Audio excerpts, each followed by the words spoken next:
Can somebody help me? I might be stuck. Fortunately enough, I don't look at small holes in walls and think, I could definitely fit through there. I genuinely don't understand why they would do it.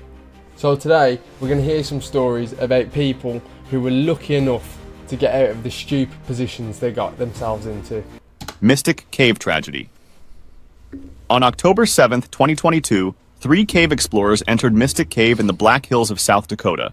The cave is located on private property and is considered relatively unknown. The group entered the cave around 9:15 a.m. Their goal was to explore and survey a newly opened lead at the deepest known section. Among the team was 6'2" veteran caver Mark Jennings. The group followed the known... I'm sorry, but if you are 6'2", you should not be going cave diving. Just stay out of the caves. Just literally stay out of the caves. Just fucking go and play basketball or something.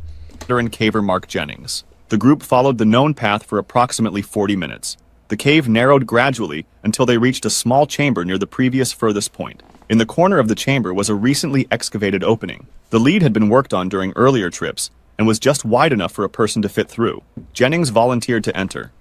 I really want to speak to a actual cave diver and just ask, what's the thought process on it? What are you getting out of just squeezing through tight little gaps and just almost, well, just putting yourself in near-death position? You know, people do skydiving, all of that.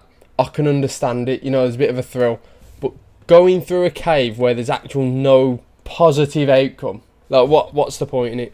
And also, the 6'2" guys decided to go first. Moved his helmet and boots to reduce his profile. The passage ahead was approximately 9 inches or 22 centimeters high and formed an S-bend. You're just about squeezing your head through there, aren't you, really? So why would you decide, I'm going to crawl down this now? I'm going to crawl all the way to the end of this, and for absolutely no reason whatsoever, just to say, I've got my head through 9-inch space. With 2 successive 90-degree turns, he pushed his gear ahead of him and began crawling on his stomach. The first turn required significant twisting and shoulder compression. The second turn was even tighter. Jennings pushed through with difficulty. On the far side, the passage angled steeply upward into a small chamber just large enough to sit in. After resting, he attempted to return the way he came. He descended the slope head first and reached the S-bend. So basically, he just wanted to crawl to the end of there, put his life at risk to just sit at the end of it. Has this guy ever heard of like park benches? Because park benches are probably a little bit of a better place to sit than the end of a 9-inch fucking cave.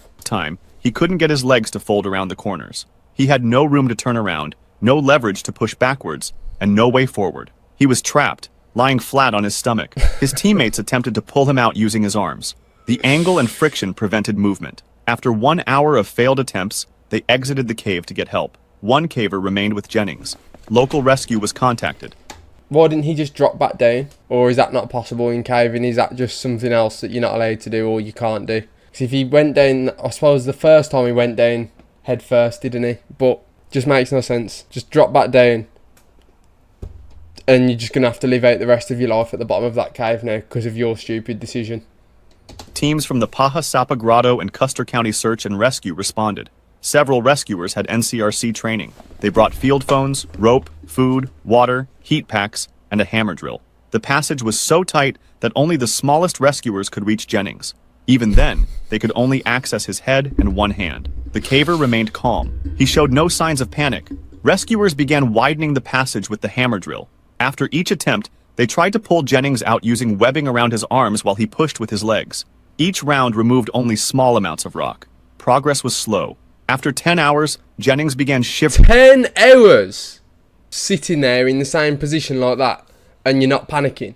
I would be panicking in that position after probably 5 minutes at the absolute most. You just think, well, I am now just part of the cave now. And he's just sat there for 10 hours. At what point do you just say, like, can you just give me something to just fucking off myself? 10 hours is crazy. Uncontrollably. The combination of cold, pressure points, and immobility caused pain and abrasions. Rescuers applied heat packs and covered exposed areas with emergency blankets. The rescue continued through the night in shifts. Rock dust caused irritation. Space constraints made tool use difficult. Each new inch gained was critical. After 15 hours, Jennings was able to move his knee slightly, his first positional change in over half a day. 15 hours. Like, I know we all know how long 15 hours is, but imagine actually just being sat in the same position on like probably wet rock, cold rock for 15 hours. Imagine, one, how tired you'd be, two, just how just done with life you would be. But you know what, actually, no, I'm not even going to feel bad for him because he put himself in this position. You see me, yeah? Obviously we can all see me right now, yeah? I don't want to sit in a cold, dark cave for 15 hours. So do you know what I do to avoid that? I don't go cave diving through 9-inch gaps, because I know from just sitting here that there's a possibility that I'm going to get stuck in that cave. I'm going to get claustrophobic, Darren, and then I'm going to start freaking out. So I avoid it at all costs. So these cave divers that get put in these positions, don't feel sorry for them. They did it to themselves. At 5:45 a.m. on October 8th, after 18 hours trapped, the final extraction attempt succeeded. Jennings was pulled through the modified S-bend using coordinated effort. His body was wrapped in blankets. He was fed and rehydrated. Despite exhaustion, bruising, and early signs of hypothermia, Jennings exited the cave under his own power. It would be interesting to know if he's gone again. Has he gone for another cave diving experience / near-death experience? That's what I want to know. Cave tragedy. In May 2008, 34-year-old Jeffrey McDonald arrived alone at Bouverie Cave, tucked deep within the remote highlands of southern Australia. Instantly, with 2 seconds into this, he's gone on his own into a remote highland location in southern Australia. I can definitely back the whole thing of, if your friends don't want to do something, like do it by yourself, whatever, you've still got to get enjoyment out of life. But cave diving may just be an exception to that. Surely you need like 3 or 4 people minimum. You know, it's going to take probably 3 people of getting fucked up before the 4th person realises, oh shit, I shouldn't go through there. I'm going to go and get help. The cave, known only to a small group of experienced cavers, was locked behind a reinforced gate to protect its fragile limestone formations. But Jeffrey had managed to secure a key. He was an experienced spelunker and photographer with a particular fascination for rare...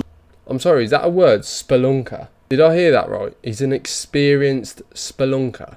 ...seen underground chambers.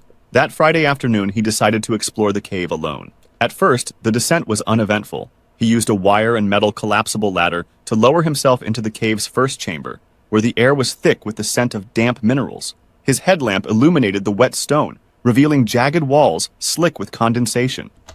Just on a random Friday as well. He's probably been at work all week. He's probably had a bit of a stressful week, whatever he was doing. You know, he might have a couple of kids at home, whatever. They've probably given him a bit of a headache. His chosen method of decompressing, letting his hair down, let's call it, is going and diving in a cave in a remote location on his own. I could probably think of a million other ways that he should do that. Jeffrey's destination was a rarely visited side chamber, accessible only through a tight vertical fissure. To reach it, he had to maneuver feet first into a narrow passage barely wider than his own body. As he descended into the crack, disaster struck. Without warning, 2 slabs of limestone broke loose. One crushed his hip, the other wedged against his shoulder. The rocks pinned him in a twisted, contorted position. His chest was compressed. I'll be honest, I'm sorry that I'm not sympathetic, yeah, but I don't feel bad for them, in a way. You've brought it on yourself. Arms were pinned at his sides. He was trapped, alone, immobile, and unable to call for help. His voice didn't carry far in the thick rock, and no one knew he was down there. Outside, his group was still preparing for the weekend trip, unaware that Jeffrey had entered the cave early. No one expected to hear from him that night. His absence wouldn't even be noticed until the following day. So he did go with the group, but he just decided, fuck those lot, I'm going on my own. Inside the cave, time passed slowly. Jeffrey drifted in and out of consciousness. Blood flow to his legs was restricted. Hypothermia crept in. He was dressed in nylon overalls designed to retain heat, but they offered little protection against the cave's damp cold. He had no food, no water, no way out. It wasn't until Saturday morning that concern began to rise. Jeffrey never met up with the others. His gear was untouched at camp. His phone was off. Panic set in. Why has he gone on his own? This is what I want to know. He just thought, these lot are doing my head in. I am not going down a 9-inch cave with them. We kind of need some context. By noon, authorities were notified. Rescuers guessed he might have gone to Bouverie Cave, a sight he had spoken of often. When they reached the entrance, the gate was unlocked. Inside, the cave descended quickly into a maze of chambers. The team followed a faint trail, then spotted a backpack abandoned near a narrow vertical crack. A ladder was anchored at the top. At 9 a.m. Sunday, a rescuer peered inside and saw the beam of a headlamp flicker faintly in the darkness below. Jeffrey was still alive. Barely conscious, he murmured incoherently. So he'd been down there for a full day just on his own, just getting twisted up by some rocks, all just for the love of the game. I wonder what it actually is that gets people to do it.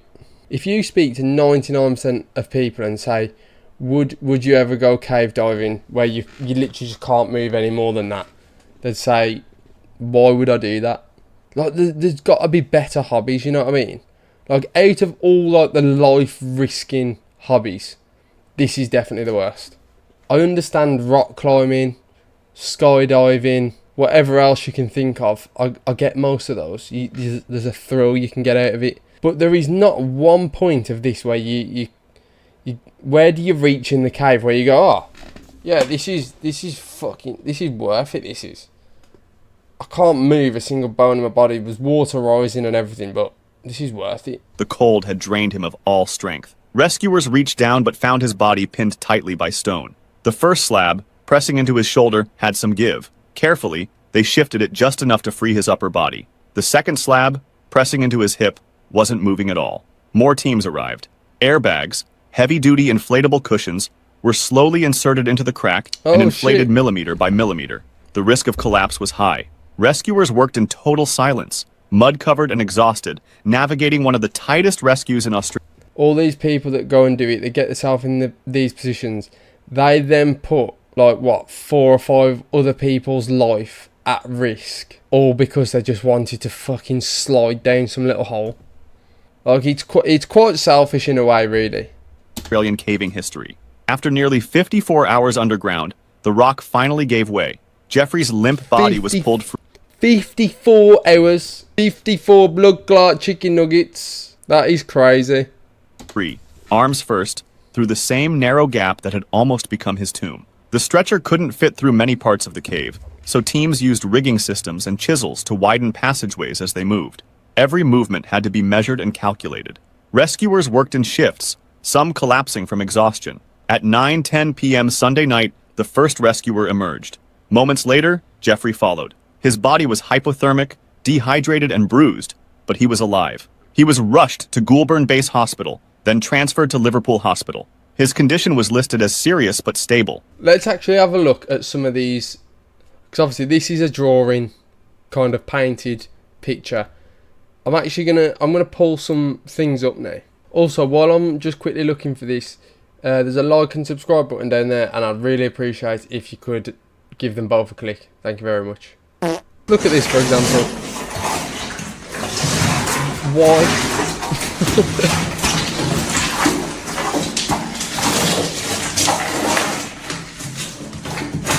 What are you getting out of going in there? Yeah, that's probably one of the second tightest squeezes. Okay, so right now I'm... Like, why do you want to be given birth to by a cave?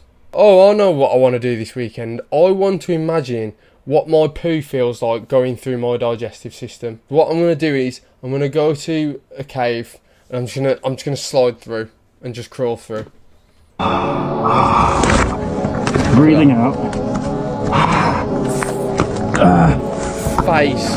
Face just scraping the floor, by the way. All just for the love of the game.